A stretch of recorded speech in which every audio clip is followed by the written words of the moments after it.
বাংলাদেশের একমাত্র টি-20 tournament Bangladesh premier league অর্থাৎ বিপিএল। তবে আর বিপিএল এর উপর নির্ভর থাকছে না বিসিবি, নতুন করে লঞ্চ করতে চলেছে টি-20 টুর্নামেন্ট। মূলত টি-20-র এই একটি মাত্র বিপিএল দিয়ে টি-20 ফরম্যাটের প্লেয়ার খুঁজে আনতে পারছে না বিসিবি। যদিও দেশে আরো একটি টি-20 টুর্নামেন্টের জন্য অনেক লড়াই করেছে ক্রিকেট অ্যানালিস্ট সৈয়দ আবিদ হোসেন সামি।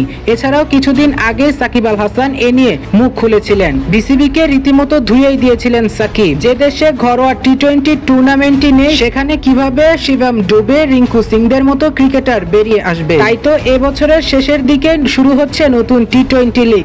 লিগটির নাম ন্যাশনাল লিগ টি-20। টোটাল টিম থাকবে 8টি, ম্যাচ হবে 29টি, অর্থাৎ প্রতিটি দলের একটি করে ম্যাচ থাকবে 7টি দলের সাথে।